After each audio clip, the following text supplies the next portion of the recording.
Bienvenue pour ce podcast. Je suis Julien Desbordes. Je pratique et j'enseigne les arts internes et plus particulièrement le Tai Chi Chuan. Pour être au courant de tous les stages et événements que je propose, vous pouvez aller sur hmetaichi.fr. hmetaichi.fr. Bonne écoute. Avant de démarrer le podcast, vous pouvez, si vous souhaitez soutenir mon travail et également être informé des prochaines publications, vous abonner sur la plateforme que vous utilisez, que ce soit Spotify, Deezer, Apple Podcast ou d'autres pour la version audio, ou sur YouTube où il y a également du contenu vidéo. Merci aussi pour les likes ou les étoiles que vous pouvez mettre, ça soutient énormément la chaîne. Je vous informe aussi que ce podcast est entièrement enregistré avec des voix humaines et sans intelligence artificielle. Bonjour à tous, on va donc faire une deuxième partie à notre échange avec Denis. C'est un format vraiment sympa pour moi, ça me permet de me détendre et de ne pas avoir à réfléchir trop à ce que je veux raconter, parce que j'ai pas de sujet préétabli. Et puis c'est sympa d'interagir avec quelqu'un et de répondre, donc voilà, c'est pour ça qu'on a voulu faire ce format, essayer ça, parce que Denis a l'habitude de questionner des gens. On dira pas quel métier tu fais, mais on laissera les doutes planer. Donc voilà, on va faire une deuxième partie pour aborder d'autres sujets. Et puis ça permet aussi éventuellement d'aborder des sujets que j'ai déjà abordés, dont j'ai déjà parlé dans d'autres podcasts, mais peut-être sous un angle différent. Et puis si tu as d'autres questions aussi, c'est toujours intéressant de m'amener à réfléchir peut-être autrement ou à dire des choses que j'ai pas envie de dire. On sait pas. Voilà. Donc merci Denis, on est encore en stage. Avec plaisir, avec plaisir. Pause café, échange. Je te laisse la parole du coup. Du coup, écoute, j'ai envie qu'on commence directement dans le dur sur un sujet qui est vraiment polémique un peu dans le domaine du Tai Chi, et j'avais envie qu'on parle des lignées, parce que ça c'est vraiment, quel que soit le style, quelle que soit l'école, c'est toujours un sujet mal aligné et meilleur. Pourquoi elle est meilleure, et puis tout ce sujet des lignées dans le Tai Chi. J'avais envie qu'on l'aborde sans avoir forcément de questions précises, mais qu'on l'aborde, voilà, déjà qu'on l'aborde avec toi, parce que ça a l'air d'être essentiel. Et est-ce que ça l'est vraiment? Voilà. Est-ce que tu peux nous dire quelles sont tes idées là-dessus, Julien? J'ai envie de dire qu'une lignée pure, c'est essentiel. Faut qu'il y ait une pureté absolue dans la transmission. Et dans les gènes également. Ça part balle. Voilà, j'ai pas autre chose à dire là-dessus. Non, une lignée en Tai Chi, c'est vrai que ça peut être plein de choses. Ça peut être, pour certains, un argument marketing. Et on peut aussi s'auto-convaincre que c'est que comme ça et pas autrement. Aujourd'hui, en fait, à chaque étage de transmission, il y a des réinterprétations, il y a des changements. Certains qui sont volontaires parce que quand tu reçois une information, un enseignement, elle vient se mixer.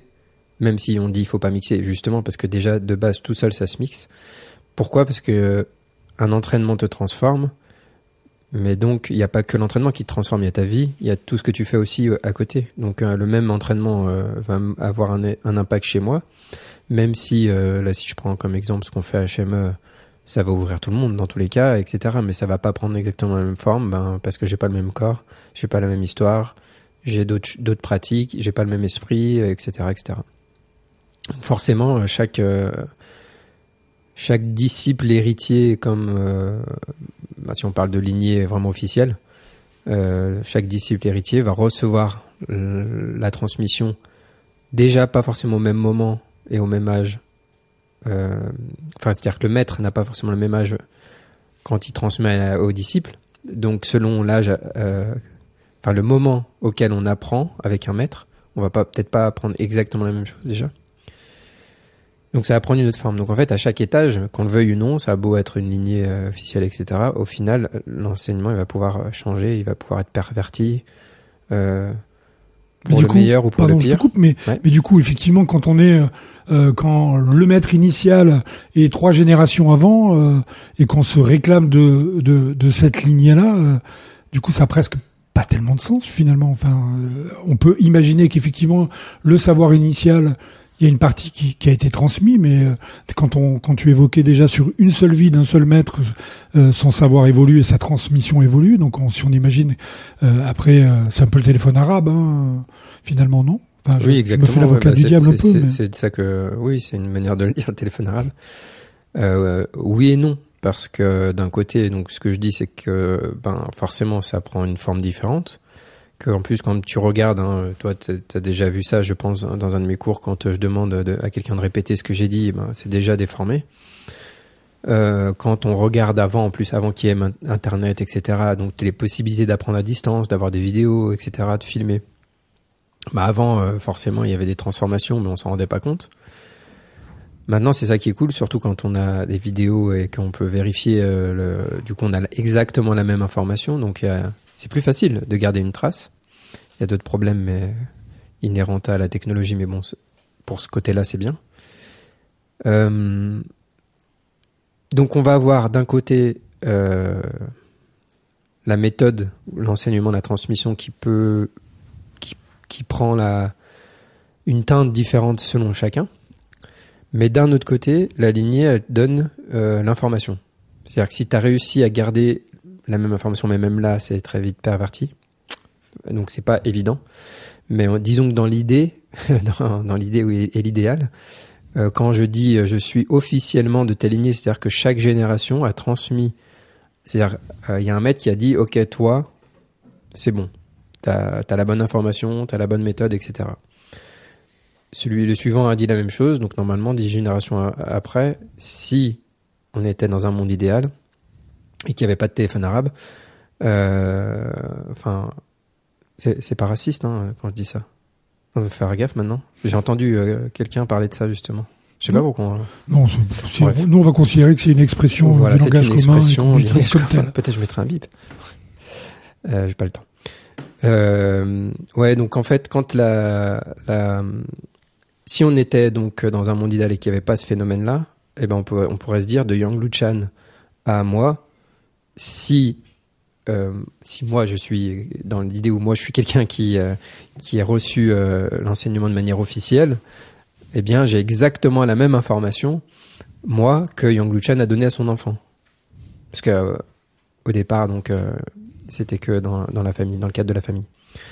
Enfant, vrai fils ou fils adoptif aussi. D'ailleurs, les disciples, on disait que c'était des fils adoptifs.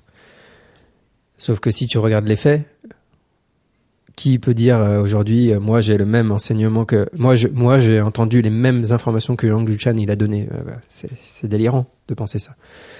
Maintenant, il y a quand même la possibilité qu'il y ait une forme d'information correcte quand même qui s'est transmise, mais aujourd'hui, encore le monde de Tai Chi, si tu regardes le monde du Tai Chi, en fait, c'est tellement varié, même le style Yang, enfin, il y a tellement ça a tellement rien à voir. Encore une fois, moi, j'ai fait 2 styles Yang, et pour moi, c'est pas la même discipline, tout simplement. C'est juste pas la même chose. Toi, tu viens d'un autre style aussi, voilà, c'est différent, donc bon. Donc, d'avoir l'information de quelqu'un qui est censé avoir l'information officielle, etc., ça devrait logiquement te garantir que l'information est correcte. Voilà. Maintenant, moi personnellement, je m'en fous un petit peu de ça. C'est-à-dire parce que la vraie question, je vais beaucoup répéter ça, mais la vraie question, c'est pourquoi je pratique. Et donc, le pourquoi je pratique m'amène à trouver quelqu'un qui a ce pourquoi je pratique et quelqu'un qui sait le transmettre, et au final c'est tout ce qui m'importe. C'est-à-dire la personne qui transmet, ce qui m'importe c'est les compétences qu'elle a et sa capacité à la transmettre et sa volonté de transmettre aussi, parce qu'il y en a ils veulent juste pas transmettre. Et est-ce que moi ça m'apporte ce pourquoi je pratique? Au final pour moi c'est ça les questions essentielles. Parce que quelqu'un qui est officiellement, qui a peut-être officiellement le certificat de maître ou de disciple ou de faisant partie de la lignée, s'il n'a pas les compétences, ça m'intéresse pas. C'est ça que je veux dire. Et s'il enseigne quelque chose qui finalement n'est pas ce que je recherche. C'est ça qui est intéressant. Et ce oui, que tu dis. C'est-à-dire exactement. qu'au-delà de regarder quand on cherche un enseignant, voilà, qu'on débute ou qu'on ait envie de changer d'école, qu'on a envie d'approfondir ou quelles que soient les raisons, effectivement, on va avoir un des moyens qu'on va avoir, et c'est normal, hein, on va vouloir chercher une espèce de validation à travers les titres, à travers les lignées, alors qu'effectivement c'est intéressant ce que tu dis de devoir plus s'approcher de quelle est l'essence même de ce qu'il enseigne et est-ce que ça correspond à ce qu'est ma quête finalement. Exactement. C'est comme si je suis musicien, je suis guitariste, j'ai envie d'apprendre la guitare, j'ai envie de devenir meilleur, je veux savoir quel type de jeu je veux apprendre, donc je vais trouver un gars. Imaginons que j'ai déjà un petit niveau, que je sais reconnaître un peu des gens qui jouent bien, que j'ai une vision du coup un peu de la même manière du jeu que j'ai envie de développer. Eh bien, je vais plutôt aller vers des gens qui ont une façon de jouer qui m'inspire, qui me plaît, me dire ouais c'est ça, tu vois lui il a une manière de jouer, ça me plaît, j'ai envie d'y aller quoi. Et après si on me dit bah ouais ce guitariste il a joué pour lui, il a joué pour un tel, il a enregistré pour un album pour tel truc, disons que ça confirme le fait que ça va être un bon gars. Enfin, qu'il est bon, qu'il est compétent. Mais je vais m'assurer, voilà, de ça. Maintenant, c'est plus dur dans le tai-chi, parce qu'au début, on sait même pas ce que ça veut dire être compétent en tai-chi, et quel sens ça a. Si je prends juste song, c'est-à-dire quoi song, comment je peux m'assurer que quelqu'un est song. C'est pas parce qu'on projette quelqu'un que ça veut dire qu'on est song. On peut projeter quelqu'un de plein de manières différentes. Les jeans, par exemple, les forces internes, il y en a plein de types. Donc, qu'est-ce que je veux derrière ça ? C'est quoi mon objectif ? C'est quoi que je veux développer, ouais. C'est des questions plus subtiles dans le monde du tai-chi. Ne parlons même pas de méditation. C'est encore plus subtil et donc encore moins évident parce que ça voudrait dire, moi, si je veux être calme, par exemple, moi, je veux pratiquer pour être calme. Il faut que je trouve quelqu'un qui soit vraiment calme. Est-ce que je sais vraiment ce que c'est d'être calme ? Est-ce que je sais reconnaître cette compétence chez quelqu'un ? Parce que est-ce que calme, c'est quand j'entends quelqu'un qui parle tout doucement et qui parle comme ça est-ce que c'est ça être calme ? Pas sûr. Parce que finalement, quand toi tu vas commencer à développer ça, etc., tu vas te rendre compte que, en fait, c'est peut-être quelque chose qui se voit pas. Enfin, les critères qui vont permettre de le repérer, c'est pas forcément ceux que je croyais avant, comme l'équilibre yin-yang, etc., comme le song. Donc, c'est pas des questions faciles. C'est comme si tu devais en permanence te poser la question et quand tu progresses, tu vas peut-être te rendre compte que la personne avec qui tu as commencé d'apprendre, au bout d'un petit moment, finalement, c'était peut-être pas ça. Mais voilà, ça fait partie de mon cheminement et ça m'a permis de développer ma capacité à reconnaître ce que je cherche, en fait, parce que j'avais aucune idée de comment ça se manifeste, en fait, c'est ça le truc. Parce qu'en fait, tu peux avoir des tempéraments de personnes très différents, des caractères différents, mais la qualité de calme qui est derrière, du coup, elle va pas se manifester pareil à travers de ces gens. Et en plus, il y a des critères qui sont très difficiles à percevoir si tu ne côtoies pas la personne au quotidien pendant longtemps. Parce que tu peux, le nombre de gens qui ont... Là, bon, c'est un sujet... Le nombre de gens qui ont... qui sont... ouais, mais c'est... Je tire le fil, je pars peut-être un peu loin, mais le nombre de personnes qui sont restées vivre en partenaire avec quelqu'un et qui, au bout de tant d'années, se rendent compte que cette personne, en fait, était pas bien... carré dans ses bottes ou que la personne lui mentait depuis le début, etc. Donc même en côtoyant quelqu'un tous les jours, on peut se tromper. Donc c'est des questions difficiles. Mais, tu vois, ça m'amène justement à un autre sujet, mais qui est complètement en lien. Finalement, quel est une fois qu'on a choisi son enseignant ou son maître, ça aussi c'est un sujet. À quel moment on peut appeler son enseignant un maître ? Quel est, à ton avis, le juste rapport que l'on doit avoir avec son enseignant ou son maître ? Le juste rapport. Alors moi, je vais parler de moi, comment je vois. Je vais pas dire que c'est comme ça qu'il faut le voir, mais l'école où j'étais avant, où j'ai pratiqué pendant longtemps, le maître de cette école, tu vois, j'ai toujours dit j'ai jamais considéré comme mon maître. Bizarrement, jamais eu ce rapport. Alors que, tu vois, j'avais ce truc un peu ce fantasme de trouver un maître, de quelqu'un qui m'enseigne, qui me transmet vraiment. Et quand j'ai appris avec Sifu, que je suis devenu vraiment son élève et tout ça, là, je me suis vraiment senti comme, ok, lui, c'est mon maître. Mais on dit Sifu, même le mot maître, j'ai un peu du mal avec je sais pas pourquoi. Hein. Peut-être parce que c'est l'école, le maître, je sais pas. Mais voilà, pour moi, c'est mon Sifu. Je l'appelle Sifu et donc il y a ce rapport-là. On en a parlé un peu hier du rapport avec le prof. On a parlé du rapport Dans avec le prof, podcast mais il y avait précédent, pas, ouais. on n'évoquait pas justement. Pour moi, c'est pour ça que j'ai dit, je parle de enseignant, maître, et que je mixe un peu les deux, parce que finalement, ton sifu est aussi ton enseignant. Oui. Tu vois, donc. Mais je le vois comme mon professeur. La transmission, elle est peut-être plus subtile. Enfin, il y a un côté peut-être plus subtil, mais en fait, le rapport. Il est du même type. C'est ce que je disais, donc il me semble, je vais peut-être me répéter. C'est-à-dire de faire la distinction entre le rapport d'enseignement, de transmission, et le rapport humain. Donc tu peux avoir un rapport humain normal, et il y a le moment où tu es en mode, disons, où là je suis élève ou disciple ou ce que tu veux, et c'est vrai que par contre, quand tu es vraiment disciple, donc moi je suis pas disciple, quoi. On m'a pas fait la cérémonie et tout ça, je suis pas disciple d'Adam, je suis un élève d'Adam. Et donc j'imagine que quand tu es disciple, peut-être le rapport il devient plus vaste, plus global, même par rapport à la vie, tout ça. Maintenant, ça dépend de l'importance qu'on donne à la pratique aussi. Moi, c'est vrai que c'est quand même central dans ma vie. Donc ça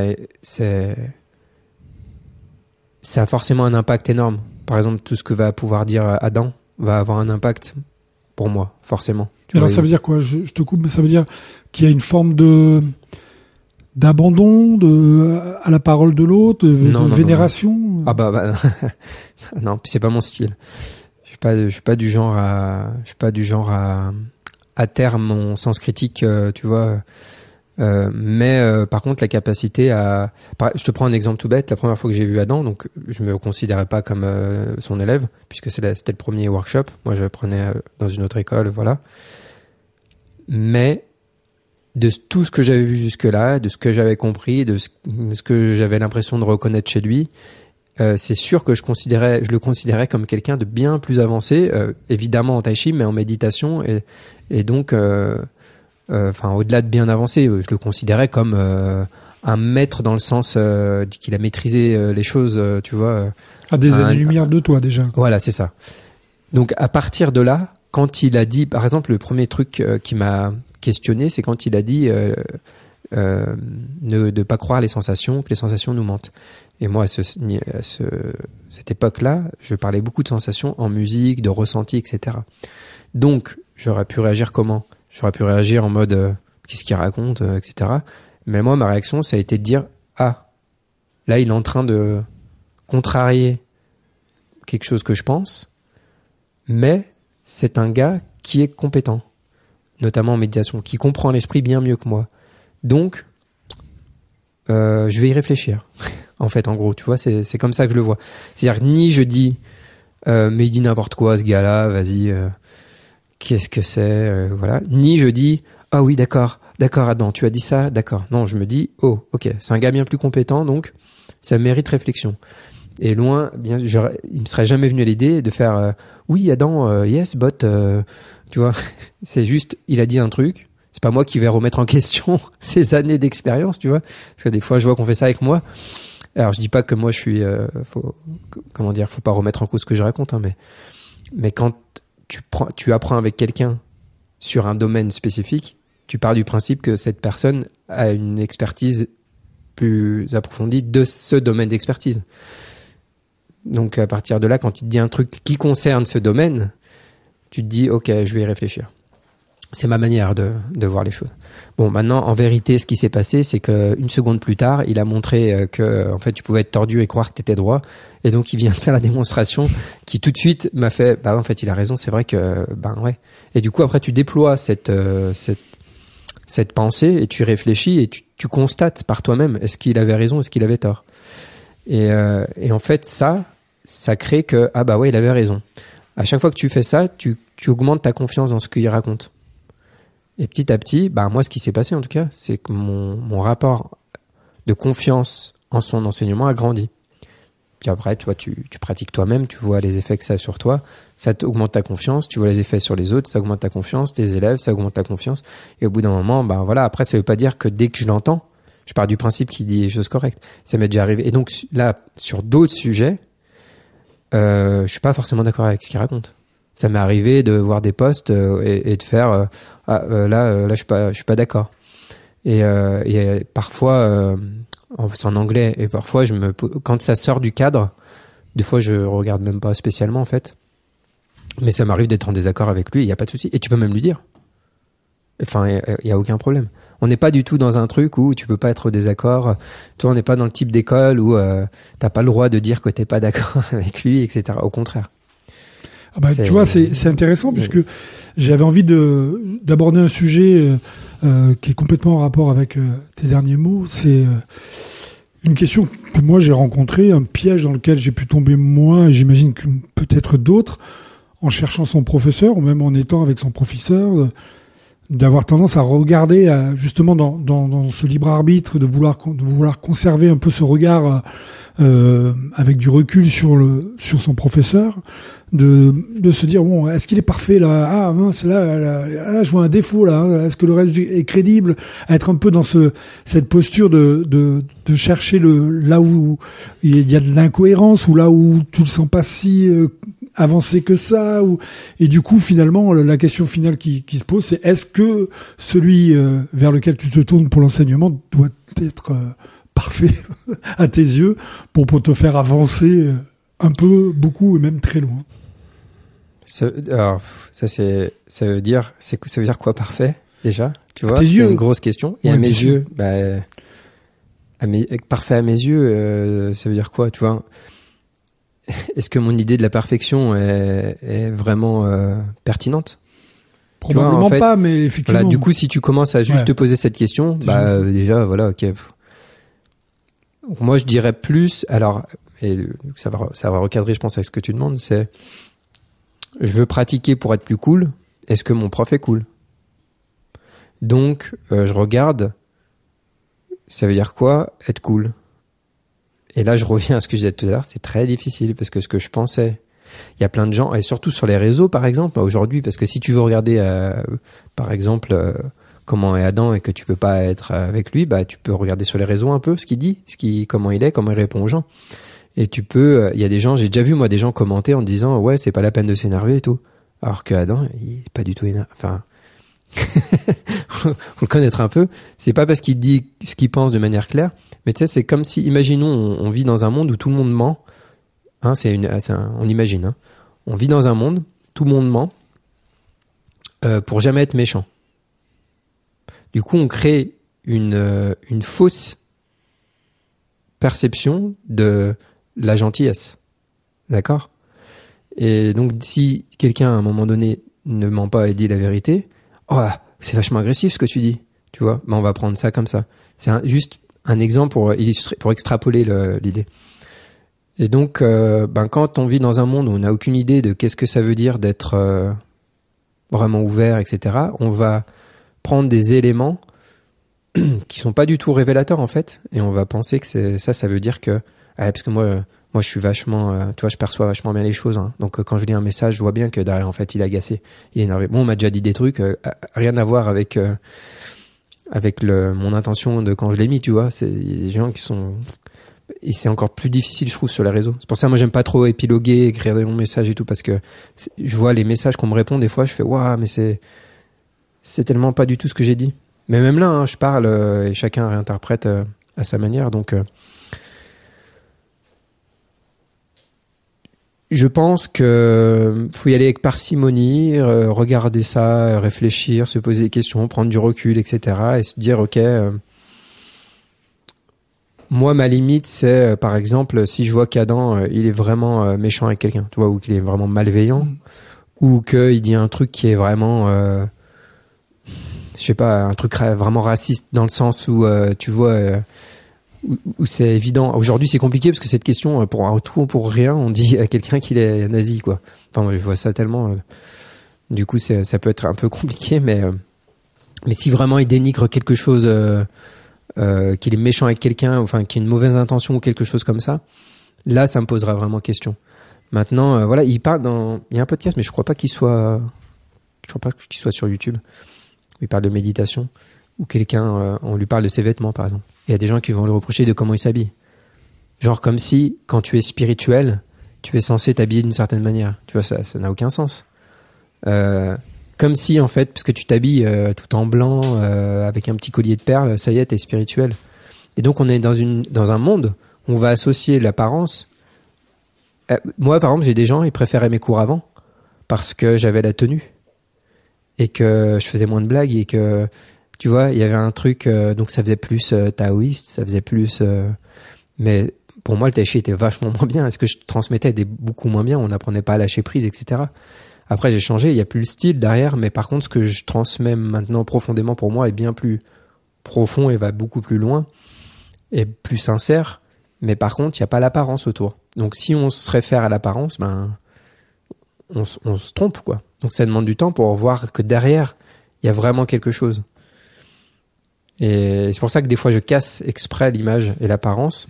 Mais il faut être capable de voir derrière. Je sais pas si ça répond à cette question, mais pareil, j'extrapole un peu. Oui, non, mais tu y réponds à ta façon, et je pense que c'est bien parce que ça éclaire la réponse, je pense. D'ailleurs, avant qu'on change un peu de sujet, si tu veux bien, je voulais une petite question. Est-ce que on parle souvent quand on a un parcours de tai chi, forcément, souvent on a fait plusieurs écoles. Une question que j'avais envie de te poser, est-ce que tu arrives à être reconnaissant envers tes premiers enseignants? Je sais pas comment tu en as eu, apparemment t'as fait une école essentiellement avant HME. Parce que c'est une question que on se pose souvent, et souvent j'ai entendu, je l'ai pensé parfois, j'ai entendu quand on en discute entre nous, pour celles et ceux qui ont fait plusieurs écoles, finalement, on oublie qui on était quand on a débuté. On oublie que peut-être on n'aurait pas été capable de recevoir l'enseignement qu'on reçoit maintenant. Et du coup, on perd un peu, je trouve, la reconnaissance envers ceux qui nous ont ouvert la porte et permis de faire nos premiers pas sur le chemin. Est-ce que tu arrives sincèrement en toi à être reconnaissant, quand bien même tu l'as quitté pour X raisons, envers tes premiers enseignants Ok. Je vais juste... mon cerveau, il est resté bloqué sur la question d'avant. Ah, tu avais encore quelque chose à je réponds juste après. Peut-être j'ai envie de... j'ai envie de reculer l'échéance de cette question. Non, il y a pas de souci. Oui, quand même, un truc important, parce que la question, c'était... Je rappelle la question d'avant, désolé, ça confusionne un peu le truc, mais... C'était, est-ce que le professeur doit être parfait? Si tu as la chance de le côtoyer en direct... et que tu vois que dès que tu lui dis un truc qui va le contrarier un peu, il s'énerve, alors que toi, tu viens là pour lâcher prise, etc., quand même, c'est des signes très simples, tu vas avoir. Il y a un autre signe aussi, ça paraît évident quand je vais le dire, mais en fait, j'entends tellement d'histoires bizarres, je vais parler d'une anecdote, un stage récent, où, c'est mon humour, c'est comme ça, mais les gens, je pense, captent assez vite mon humour. Et je sens un peu quand la salle est ok, tu vois.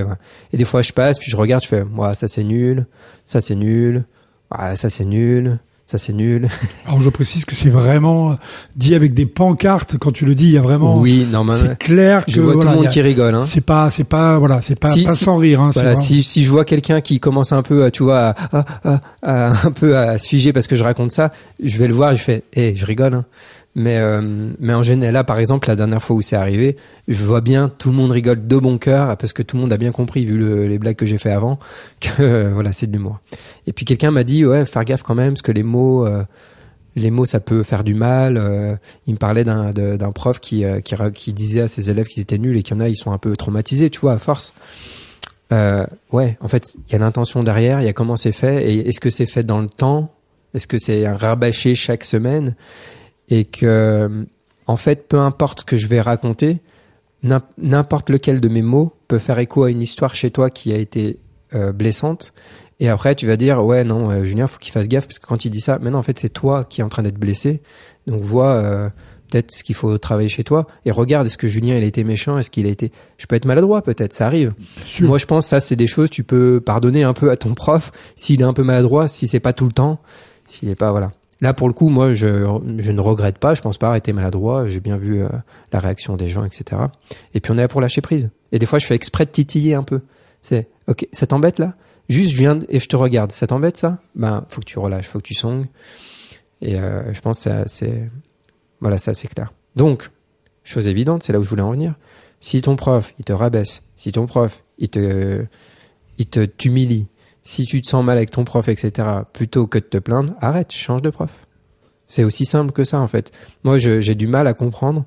Enfin, si, je comprends, c'est des jeux psychologiques après. Donc, si tu restes, c'est qu'il y a un truc chez toi qui fait que tu restes dans cette relation, mais c'est une relation toxique, en fait.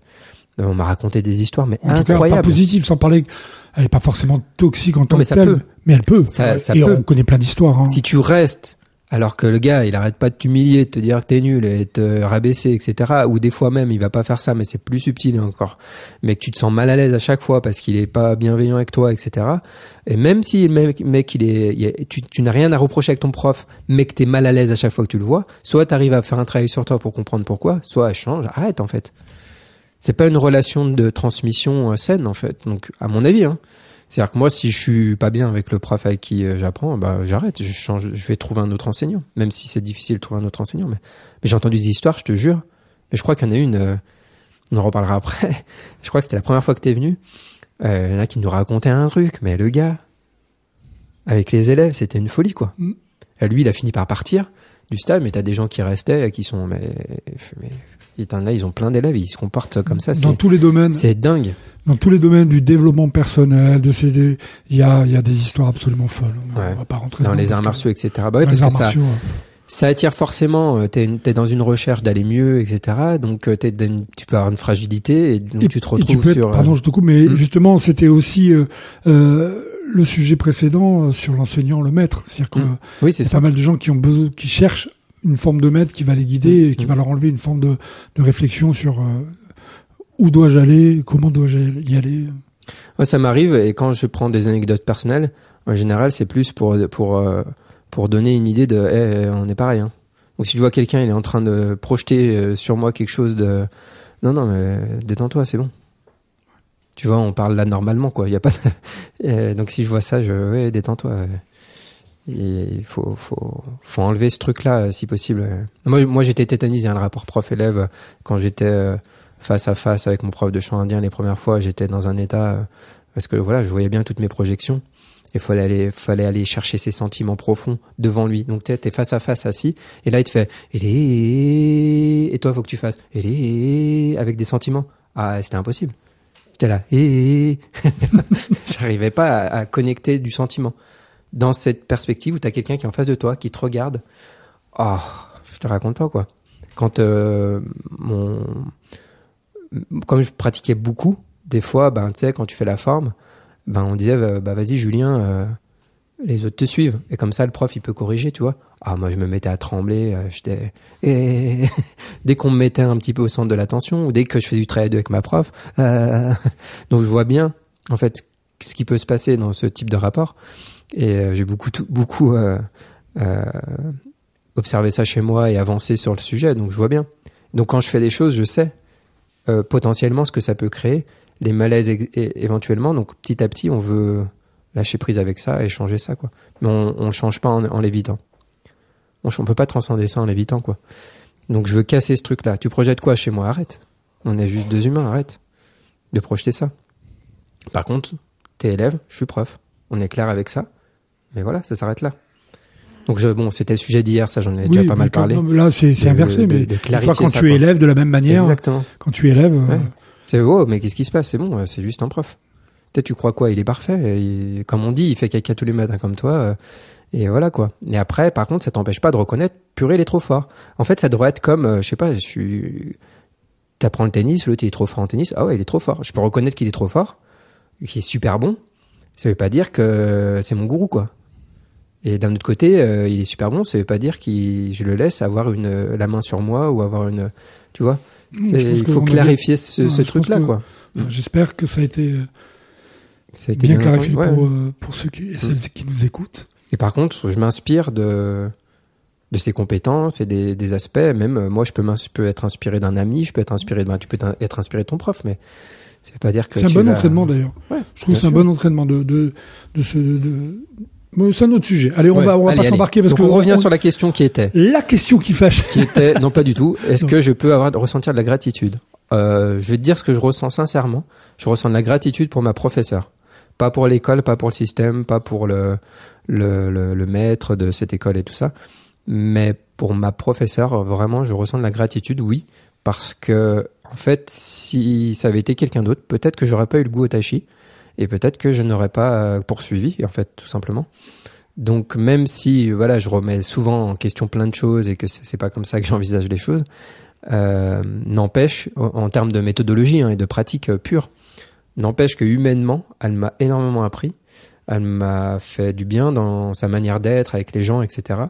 Et voilà, elle m'a donné envie de poursuivre. Donc, quand j'ai arrêté, enfin non, en fait, c'est pas ça, c'est qu'elle avait changé de... C'est elle qui avait arrêté, en fait, bref. Elle avait changé de cours, donc j'ai dû arrêter de prendre des cours avec elle à ce moment-là. Et je lui ai dit, je lui ai témoigné ma reconnaissance. Je lui ai dit exactement ça parce que elle m'avait donné envie de pratiquer, d'aller jusqu'à enseigner, etc. Et que voilà, c'était notamment grâce à elle. Donc, je ressens toujours la même chose aujourd'hui. Si jamais, par hasard, elle écoute ce podcast, elle se reconnaîtra. Merci encore. Et je ressens vraiment beaucoup de gratitude. Après, pour le maître, non. Voilà, le reste pas spécialement parce que je pense pas qu'ils aient fait quelque chose de spécial pour moi, tu vois, pour m'aider ou quoi que ce soit. Donc, voilà. Non, mais c'est la question pour moi. Ouais. Mais je dis, il faut pas cracher dans la main qui t'a nourri. Maintenant, dans ce que je fais maintenant, pour moi, ça a vraiment plus rien à voir. Et voilà. Allez, on change de sujet. On va parler d'une partie de la pratique du tai chi qui est parfois un peu refusée par pas mal d'élèves, notamment au début. C'est les Twishu. Donc, le Twishu, travail à deux. Est-ce que tu peux nous parler de l'importance de faire ce travail à deux et de pourquoi c'est si important dans la pratique du tai chi de faire ces pratiques à deux? Le tai chi, c'est un art martial. Donc le but, c'est d'être capable d'achever quelqu'un en un minimum de temps. Le but, c'est d'avoir une efficacité et de trouver en soi une violence profonde en quelques secondes et de pouvoir à distance immobiliser une personne. Alors là, tout le monde autour rigole, même ceux qui dorment rigolent en dormant. Pardon. Sérieusement, donc, est-ce que j'ai été bon acteur? Est-ce que certains d'entre vous y ont cru? Et vous pouvez mettre dans les commentaires, j'y ai cru. Voilà, merci. Récemment, je regardais un podcast sur un mec qui fait du montage vidéo et qui regarde des vidéos puis il critique les montages et tout. Et là, il a fait une vidéo où au début, tu fais qu'est-ce qu'il fait et tout. Et en fait, il croit vraiment, il est un très bon acteur. Voilà, j'ai été inspiré là. Le Twishu, comme je le dis souvent, en tai chi, on a besoin de miroirs qui nous ramènent à la réalité et pas rester dans son fantasme. J'en ai parlé hier, comment on peut s'auto-valider dans ses histoires, dans ses illusions. On peut se raconter tout ce qu'on veut, on est tout seul et puis ouais, c'est super. Tu peux même donner des cours et puis faire en sorte que tes élèves, ils répondent un peu à tes attentes et tout et du coup, tu t'auto-valides dans tes trucs et tout. Le travail à deux en tai chi, mais après même le travail à deux, hein, tu peux faire en sorte que ça corresponde à tes attentes. Donc après, tu peux aller côtoyer des gens d'autres styles pour voir ce qu'il en est vraiment. Ça permet des fois de se remettre un peu les pieds sur terre. Mais le premier élément pour moi, c'est ça, c'est quand même de nous ramener à une forme de réalité, de voir un petit peu où on en est. Donc pour tout ce qui est quelle est ma capacité à absorber une force, à pas réagir, à être cool sous pression, à pas me contracter, etc. Mais bien sûr, ça veut dire que j'ai déjà vachement exploré le sujet tout seul. Si je me rends pas compte que je suis déjà contracté tout seul, dans le travail à deux, je vais pas m'en rendre compte. Si ce n'est que, comme la force est supérieure, ça peut exacerber les choses et donc donner plus de contraste pour m'en rendre compte un peu plus. Voilà. Mais ça va mettre le doigt sur une problématique que j'avais pas identifiée moi-même. Pardon, c'est ça. Donc ça veut dire que le travail 2 pour moi, c'est juste une extension de ce que je fais en solo et c'est quelque chose qui va me permettre de continuer de progresser. Je reviens à la question, je vais toujours dire la même chose. Pourquoi tu pratiques? Donc si le but de ta pratique c'est d'être plus calme, plus ouvert, plus relax, etc. ou si même tu as des ambitions spirituelles plus larges, qu'est-ce que c'est? la réalisation, la libération, etc. Bah, c'est la libération, justement. Qu'est-ce que c'est la libération? C'est la méga libération. Donc, tu veux t'entraîner à libérer par petites couches, tu vois, dans ton corps, dans ton esprit, etc. Donc, c'est pour ça que tout à l'heure, je disais, une manière de repérer un maître, c'est déjà, ou même ton professeur, de voir son évolution, tu vois. C'est de voir, bah, tiens, je vais lui dire un truc, je vais être en désaccord avec lui, puis je vais voir comment il réagit. Est-ce qu'il s'énerve? Est-ce qu'il se crispe? Comment il réagit? Et donc, ça donne un élément de comment il s'est entraîné et comment réagit son système nerveux. On n'est déjà pas tous égaux de base, hein, mais on a tous des sujets. Et ben dans le travail à deux, c'est pareil. Quand on va nous pousser, comment on réagit? Donc corporellement. Pardon. On peut se raconter qu'on est super cool, mais dès qu'on nous pousse, il y a le système nerveux qui s'énerve et qui s'agite, quoi. On se raidit, on se contracte et puis on peut même ne pas se rendre compte. Donc c'est assez courant, je pense que plein de personnes qui écoutent ce podcast, qui font du tai chi et du tuishu, connaissent exactement cette expérience. C'est quelqu'un en face qui est comme un bâton et qui va te dire non, mais je suis relax. Donc là, c'est un gros décalage entre la réalité et ma perception. Relâcher étant pas un état, de toute façon, c'est un processus. Donc, est-ce que je suis en train de relâcher? Est-ce que je suis en train de contracter? Après, je peux relâcher mon bras mais de contracter dans mes quads. Je peux être relâché ici et contracter là. C'est pareil. Alors, t'imagines même pas l'esprit. Donc, pour moi, l'intérêt principal, pour moi, hein, personnel, donc mon intérêt, c'est d'explorer encore plus loin mon fonctionnement, de voir mes réactions de combat et de fuite face à la pression, et aussi de détecter des mouvements de mon attention, de mon lit, que je ne... Désolé, ça fait comme l'autre fois, faut que je boive. Je boirai à la question suivante. Les mouvements de mon lit. Ouais, y a personne qui réagit, ils s'en foutent. Ils sont Allez, disciple, va me chercher un verre d'eau, s'il te plaît. Plus vite que ça. Julien est en train de s'étouffer, là. Ah zut, c'est enregistré. On a entendu que je parlais comme ça. Je disais quoi? Oui, les mouvements du yi. Donc, par exemple, on dit... On rappelle brièvement le yi, donc. Le yi, l'attention. On va faire simple. Et donc, ça peut être un peu d'intention aussi. C'est bon, le yi, il y a plusieurs types de yi, mais... Merci beaucoup, disciple.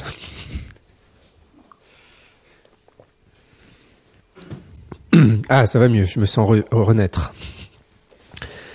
C'est par exemple, je peux dire, moi, j'ai aucune volonté de gagner. Parce que l'idée, c'est de pas vouloir gagner, en fait, quand tu fais du travail à deux, mais de faire les instructions selon les méthodes pour déployer le jin que tu as apprises, chez nous en tout cas, qui sont générées par le fait de relâcher. Donc, si tu as une intention de gagner, petit problème. Donc, consciemment, tu vas peut-être te dire, non, je vais pas gagner. Mais en vrai, derrière, t'as vachement envie de gagner. Ou t'as vachement pas envie de perdre. T'as pas envie d'être celui qui tombe, etc., etc. Et donc, tu vas te rendre compte que, non, mais moi, je suis cool et tout, mais en fait, il y a une partie de moi, qui veut gagner. Gagner, je vais extrapoler, c'est aussi vouloir l'effet, vouloir réussir l'exercice.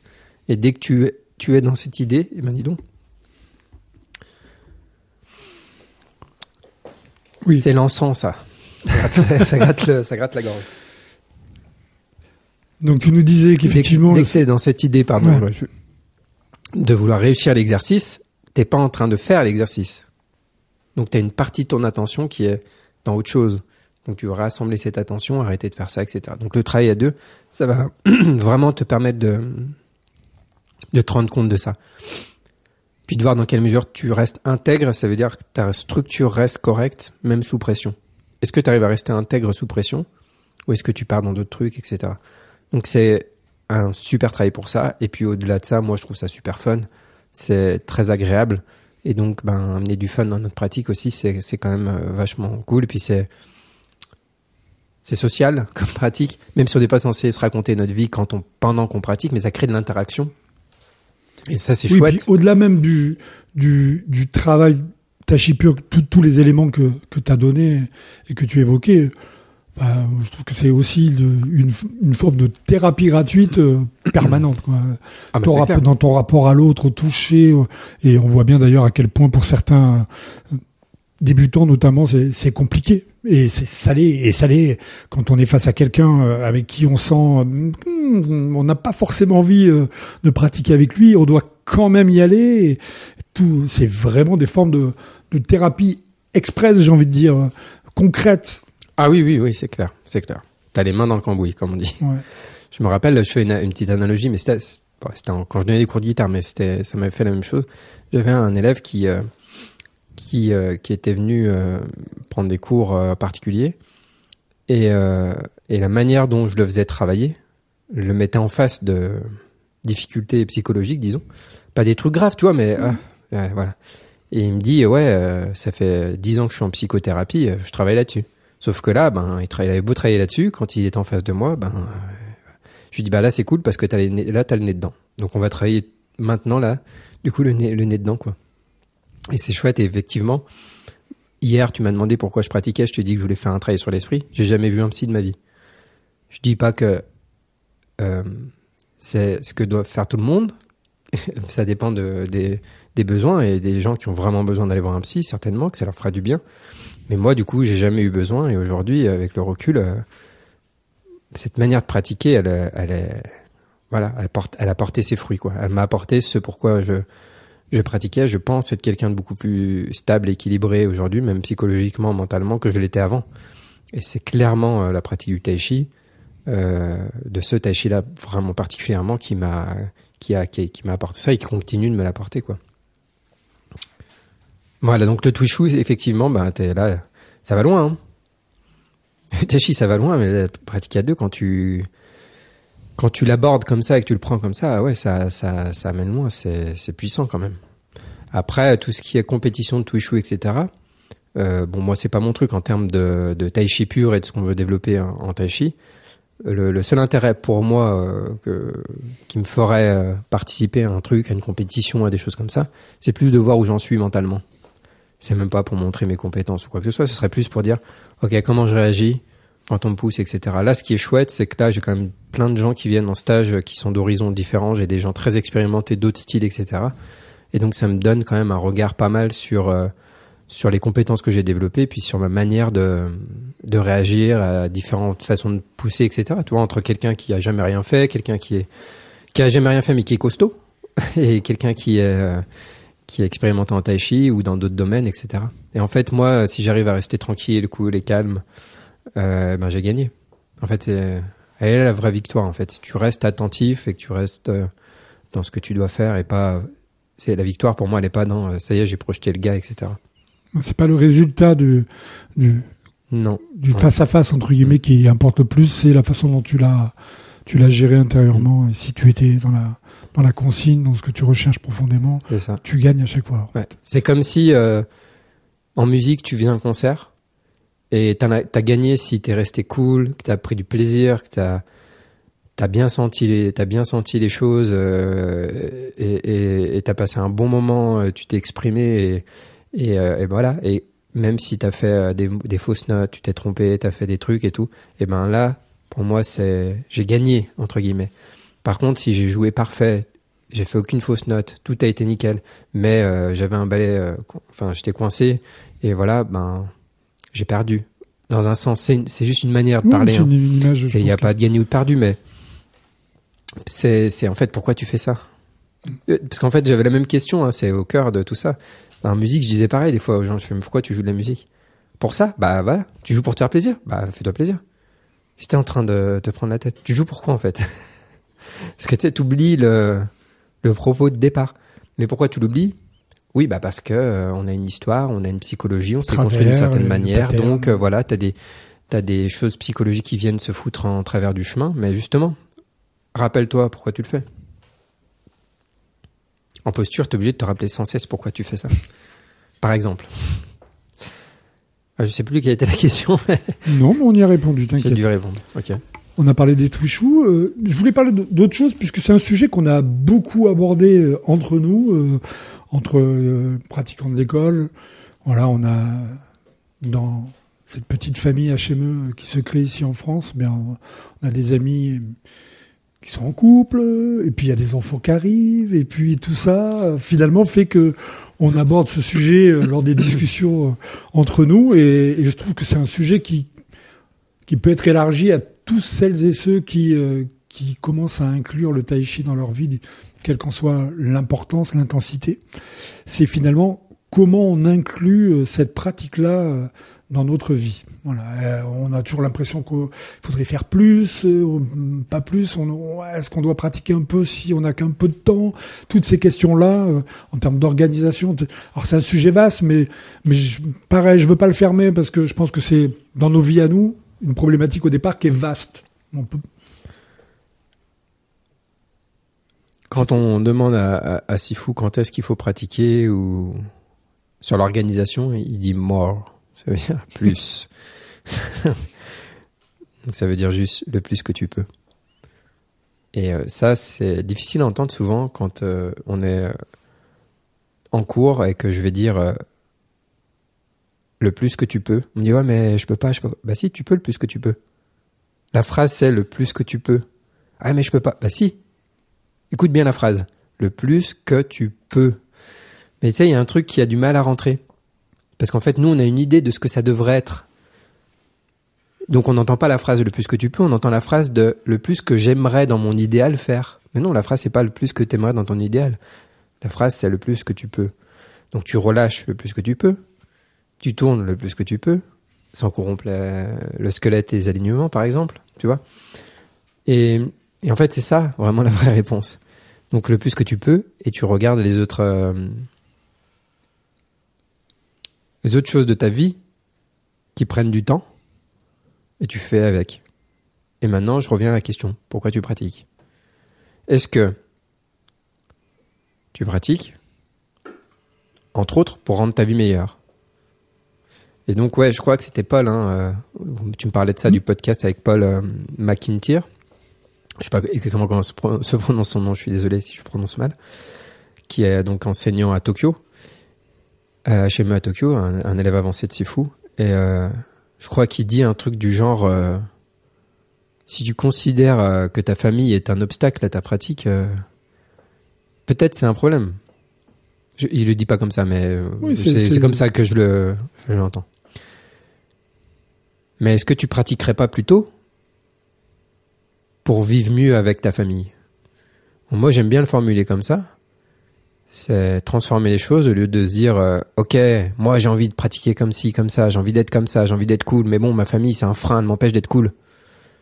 Ben moi je le vois plutôt comme je m'entraîne pour être plus cool, pour être moins une tare pour ma famille, pour être plus facile à vivre pour les autres.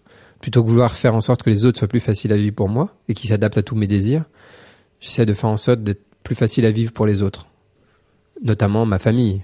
Parce qu'effectivement, on parlait du sujet de l'amour universel, etc. Je crois que c'est à Gaston, je parlais ça. Avant d'atteindre ça, déjà, être cool avec ta famille, etc. C'est déjà un sujet, quoi. Donc, ouais, effectivement, je suis pas allé dans le cadre de l'organisation, mais cette question vient quand on peut se poser la question, mais comment je vais trouver le temps? Et effectivement, quand on n'a pas d'enfants, on n'a pas de vie de famille, disons, proche, et qu'on vit tout seul, c'est déjà moins questionnant en termes de temps. C'est plus facile de trouver le temps. Mais si on n'a pas de travail et qu'on est héritier, c'est encore plus facile de trouver le temps. Maintenant, tu peux avoir le temps, mais pas la motivation, tu vois. Donc, t'as des gens qui ont trouvé l'énergie. Et je crois que Sifu, pendant une période, il travaillait, il se levait super tôt le matin, et il s'entraînait avant d'aller au boulot, il s'entraînait après le boulot, etc. Enfin, ouais. Après, quand t'as une vie de famille, c'est sûr que ça complique l'organisation, factuellement, hein. Mais déjà, si tu te détends avec ça, c'est vachement cool, quoi. Moi, quand mon fils est né, je pratiquais pas le système HM encore. Ça aurait été cool. Mais bon, c'est comme ça. Mais j'étais beaucoup en lutte avec moi-même parce que je pratiquais pas assez et tout ça. Donc en fait, c'est comme deux parts de moi. Une qui voulait s'occuper de mon fils à fond et en profiter à fond, et une autre qui voulait pratiquer à fond. Et du coup, ça bug un peu, tu vois. Et je me rappelle même une période, je me levais à 4h du mat, je pratiquais 2 heures, je me recouchais. Enfin, la période a duré 2 jours, je crois, ou 3 jours. Sauf que, en fait, je dormais pas. La journée, en plus, mon fils, je pouvais pas me poser. Donc, parce qu'il dormait pas trop la journée et tout ça. Enfin, bref. Donc j'étais éclaté, et quand t'es éclaté, t'as pas de lit, enfin il y a rien qui marche. Il faut dormir, le sommeil, c'est vraiment extrêmement important. Donc j'ai arrêté au bout de 3 jours. Mais ce que je dis, je crois que je te l'avais déjà dit, je l'avais dit dans un stage, et je vais le dire ici, si ça peut aider d'autres personnes, tant mieux. Mais en fait, si je pouvais me parler à moi-même dans le passé, je me dirais, vas-y Julien, détends-toi, accepte de pas pratiquer trop pendant 1 an, occupe-toi de ton fils à fond, et c'est pas grave, quoi. Voilà, je me dirais ça. Parce qu'en fait, factuellement, ça change rien. T'es juste en lutte avec toi-même. Et donc juste, c'est bon, ça va. Tout va bien. Ça soit cool. Et après, tu navigues comme tu peux, quoi. Hein. Effectivement, moi, je suis pas forcément un exemple. C'est mon métier, donc j'ai le temps la journée. Je m'occupe de mon fils, voilà, j'ai ma maison, j'ai la famille, le jardin, tout ça. Mais sinon, j'ai pas de boulot autre. À part, voilà, je fais des podcasts, je fais des trucs, bien sûr le secrétariat, etc. Mais j'ai une journée qui n'est pas une journée, disons, lambda de travail. Donc ma pratique, je peux l'organiser. Mais c'est ça qui me permet aussi de pratiquer et de m'investir autant. Donc c'est un choix qui a beaucoup de contraintes, qui crée potentiellement beaucoup de pression et de stress aussi. Mais c'est un choix de vie, et ça, voilà, faut accepter les inconvénients, parce que t'as aucun choix parfait, quel que soit le choix que tu fais. Donc la réponse, je peux pas donner une réponse générale, en fait, elle est vraiment propre à chacun. Évidemment, tu es dans un cas particulier, évidemment, parce que ta vie est, entre guillemets, dédiée à ça, mais en même temps, ce que moi j'entends, moi qui suis dans une situation, on va dire, plus normale, même si j'ai du temps, de devoir travailler par ailleurs, dans des énergies différentes, je veux dire, ou voilà, ce que j'entends, c'est que faut se détendre par rapport à ça. Et moi, je sais que, si je prends mon exemple, ces derniers mois, suite à tes conseils, je me suis beaucoup détendu par rapport à ça, accepter un dimanche de me dire, ouais, c'est vrai que j'aimerais bien m'entraîner cet après-midi, mais en même temps, j'ai peut-être un temps précieux à vivre avec mon amoureuse, et ce temps-là est plus important que là maintenant, que dans ma vie, que les 2 heures de plus de tai chi que je veux absolument faire aujourd'hui, parce que il faut absolument que je pratique, et rester cool avec ça empêche pas, moi là, d'être un peu exigeant, de se pousser, mais en tout cas de trouver un juste équilibre. C'est aussi comme tu le disais, le mieux qu'on peut. Mais il faut entendre cette phrase jusqu'au bout profondément, et il faut du temps pour l'entendre. Et c'est aussi le plus que tu peux par rapport à ce que tu souhaites et pourquoi tu pratiques. C'est vrai. Et à tes priorités. Il y a une histoire de hiérarchie et de priorité aussi, ouais. C'est ce que je disais. Donc, c'est quand je disais, si je pouvais me parler à moi-même, c'est de dire, ok, là, la priorité, là, c'est ton enfant. Point, la ligne, fini. Arrête tu vois. Et une fois que tu hiérarchises clairement les choses, dans ta tête, c'est beaucoup mieux. Ça évite d'avoir en fait, les problèmes, ils viennent quand tu hiérarchises pas. Du coup, il y a un conflit entre deux. C'est comme si, donc je reviens à l'histoire de l'information, c'est comme si moi je te dis un truc, puis t'as un autre prof ou un collègue avec qui tu travailles, il te dit un truc, mais qui vient contredire ce que j'ai dit moi. Si tu hiérarchises pas, il y a un conflit. Bah, je fais quoi du coup? Lui, il m'a dit ça, l'autre, il m'a dit autre chose. Donc il faut hiérarchiser. C'est, j'écoute qui? Bah, là, c'est un peu pareil. C'est quoi le plus important pour moi, maintenant, là? Et le bénéfice derrière ça, en fait, de ce que tu as fait, mais c'est pas un exemple forcément, parce qu'on peut se servir de cet exemple pour fuir la pratique. Attention, hein, ceux qui écoutent. Mais là, par exemple, tu vois qu'il y a une tension avec ça. Le fait de se dire, ok, ben là, peut-être c'est plus important de passer du temps avec ma chérie et tout ça. T'es en train de rendre ton rapport à la pratique plus cool. Donc, quand tu vas pratiquer, ce sera plus cool aussi. Donc, tu vas potentiellement trouver plus de song, parce que tu vas mettre moins de pression dans ce que tu fais. Tu vois? Donc derrière, en fait, le fait des fois de lâcher un peu ça avec la pratique, ben, tu vas pratiquer de manière plus qualitative. Et des fois, en fait, tu vas pratiquer moins, mais plus qualitativement parlant. Et en vérité, si tu arrives à trouver une belle qualité de pratique, une vraie bonne qualité de pratique, t'as pas besoin de pratiquer tant de temps que ça. Et même dans ce système, je crois que j'en ai parlé dans la semaine, mais je prends juste ces étirements. Il y a plein d'exercices, tu mets longtemps à les trouver, mais quand tu les as trouvés, t'as pas besoin de les faire longtemps. Ils sont effectifs très vite. Donc en stage, des fois, on reste longtemps sur les mêmes exercices pour aller plus loin, mais après, tu as besoin de moins de temps. Et donc là, c'est un peu pareil. Si tu arrives à être plus absorbé dedans. Parce qu'en fait, quand tu es en conflit avec toi-même, tu es en train de te dire, ah ouais, là, je vais pratiquer. Ouais, mais quand même, ma compagne, ah ouais, mais il y a un petit conflit comme ça. Et que tu fais un choix qui te maintient dans le conflit. Quand tu pratiques, le conflit, il est pas disparu en fait. Quelque part dans ton psychisme, il est là. Il y a une espèce d'inconfort avec toi-même. Donc ton attention, elle est plus dure à être en toi-même. C'est plus dur d'être avec soi. C'est plus dur d'être attentif. Ça agite en fait. Cette agitation-là, elle rend ta pratique moins efficace. Donc si tu arrives à détendre ça, à calmer ça, quand tu vas pratiquer, ça va être beaucoup plus qualitatif en termes d'attention aussi. Et encore une fois, en fait, pratiquer 1 heure avec une belle qualité, c'est largement meilleur, et régulièrement, c'est largement meilleur à pratiquer 3 heures de manière un peu moins régulière et surtout de manière moins qualitative. Super. Je pense que ça sera, utile pour plein d'auditeurs. Je voulais peut-être pour terminer aborder un sujet qui moi m'intéresse beaucoup. Peut-être il y aura d'autres auditeurs qui sentiront un peu concernés par ce sujet-là. Le tai chi, c'est vraiment une pratique où on tourne le regard vers soi énormément, à l'intérieur de son corps, à l'intérieur de son esprit, comme on l'a évoqué de façon sur les différents sujets finalement qu'on a abordés. Il y a une attention qui est placée à l'intérieur de soi. Ah bon? Et ma question, le sujet que j'avais envie d'aborder avec toi pour terminer ce podcast, c'était de savoir comment on conserve un équilibre entre ce regard finalement, ce zoom qu'on fait sur soi, et comment on conserve parallèlement à ça l'ouverture au reste du monde qui n'est pas soi. Parce que finalement, on peut être tenté, en même temps qu'on discute avec sa compagne ou son enfant dans la cuisine, on a bossé 2 heures sur ses épaules, eh bien, on discute et en même temps on se dit, et mon épaule, voilà. Et puis du coup, ça finit par être une attention sur soi qui est permanente. Et je sais pas si je suis clair dans ma question, mais comment on fait l'équilibre entre le regard, le travail sur soi, physiquement, mentalement, et le monde extérieur, et l'ouverture et le regard sur le reste du monde. On ne regarde que soi, tu sais, au final, Denis. Voilà, fin de la question. Eh bien, merci Julien, c'était super, vraiment. Question importante. Effectivement, qui peut concerner beaucoup de monde. Déjà, première chose, quand vous pratiquez, gardez les yeux ouverts. Dont d'une sais par l'hypopète. Par moment, je peux fermer un peu les yeux, je dis pas que c'est 100%, mais la plupart du temps, garde les yeux ouverts. Parce que, justement, t'apprends à relâcher tes quoi en gardant les yeux ouverts, par exemple. Déjà, tu t'habitues à pas complètement rentrer à l'intérieur. Donc, ça, c'est un équilibre yin-yang. Donc, c'est vraiment pas si simple. C'est, je dirais, un fruit d'un entraînement correct au tai chi. De trouver cet équilibre. Donc, tu pars Déjà, on a différents types de personnes.